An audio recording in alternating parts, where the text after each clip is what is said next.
Halo, selamat petang tuan-tuan dan puan-puan. Kali ini kita akan bercerita berkenaan dengan kolesterol.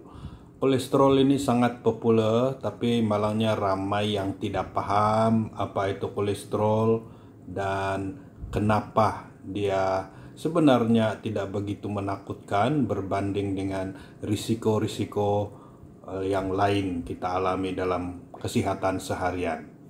Hari ini saya pakai baju biru, tapi gigi saya masih hitam lagi.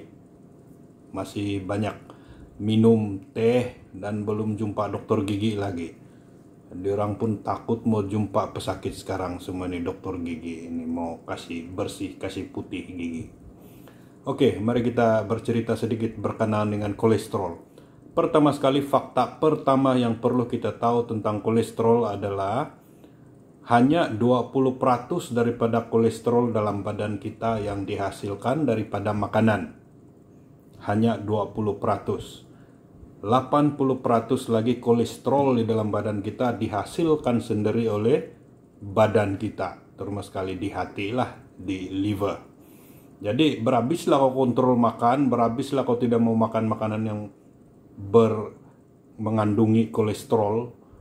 Hanya 20% saja yang kau kontrol itu dengan cara menghadkan pengambilan makanan yang banyak kolesterol seperti sotong, udang, ketam dan sebagainya, daging merah dan sebagainya.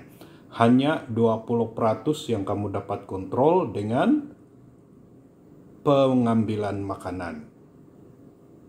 Yang 80% lagi tiada apa kamu dapat buat melalui pengambilan makanan. So 80% dihasilkan di badan, 20% dihasilkan melalui pemakanan. Dan kenapa kolesterol ini dihasilkan dengan banyak di dalam badan? Pertama sekali, kolesterol ini sangat penting di dalam sel-sel badan kita karena dia berfungsi sebagai kita bilang bahan binaan sel, dinding sel di dalam badan. Kolesterol ini banyak di dalam urat saraf dan juga di dalam otak kita. Jadi kita tidak mau juga terlampau kurang kolesterol, nanti tidak berfungsi pula kau punya urat saraf dan kau punya otak. Pada masa yang sama, kolesterol ini diperlukan untuk membersihkan salur darah yang tercedera ataupun membuat salur darah yang sudah rusak. Nah, kita bayangkan salur darah ini sebagai jalan raya, tempat darah jalan. Saya lukis di sinilah. Ini jalan raya. Inilah jalan raya kita, lukis macam ini. Lukis macam ini. Nah, inilah jalan raya. Oke, ini jalan raya. Ini kita bayangkan sebagai salur darah manusia. Malangnya salur darah manusia ini mudah cedera oleh pemakanan, terutama sekali kekurangan oksigen dan juga bahan gula di dalam makanan. Jadi yang mencederakan salur darah ini adalah pengoksidaan daripada gula yang terlalu banyak di dalam makanan kita dan juga of course kurang oksigen karena mungkin kurang exercise.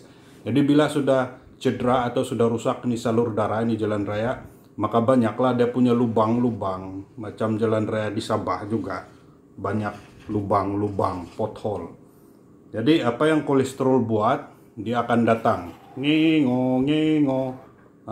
Ini kolesterol ini datang, dia akan buat ini lubang, dia pergi tampal ini lubang. Itulah kerja kolesterol.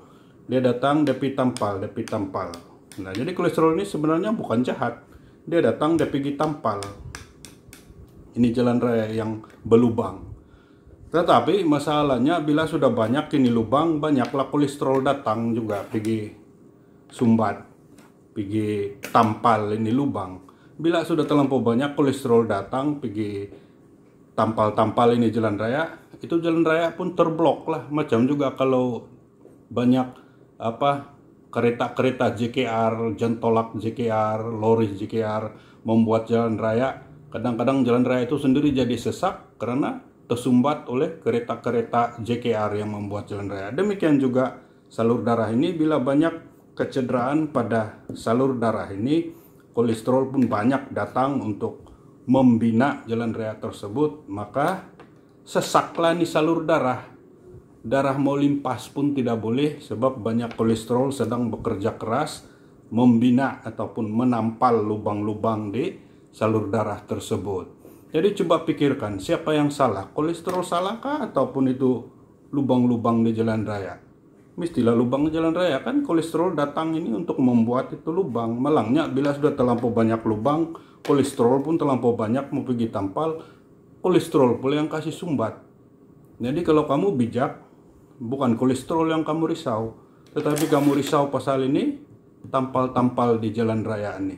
Karena tampal-tampal ini, lubang-lubang ini yang menyebabkan kolesterol itu datang. Jadi perkara yang paling bagus untuk mereka yang bijak adalah kurangkan lubang-lubang di jalan raya. Nah, sepatutnya kerajaan Sabah pun begitu, kurangkan nih lubang-lubang di jalan raya supaya tidak banyak niluri datang pergi sumbat jalan raya kita. Jadi macam mana mau kasih kurang ini lubang-lubang di jalan raya ini? Ini lubang-lubang di salur darah. Senang saja. Kurangkan pengoksidaan di dalam dinding salur darah yang disebabkan oleh nomor 1, gula,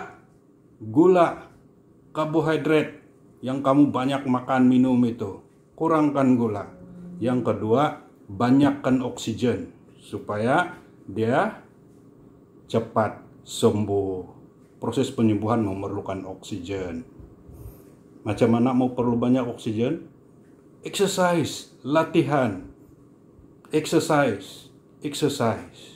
Jadi jangan terlampau risau nih kolesterol, dia mau tolong kasih bagus kau punya salur darah. Kau punya kerja, jangan kasih lubang-lubang kau punya jalan raya, kau punya salur darah dengan cara kurangkan pengambilan gula. Oke, itu message-nya.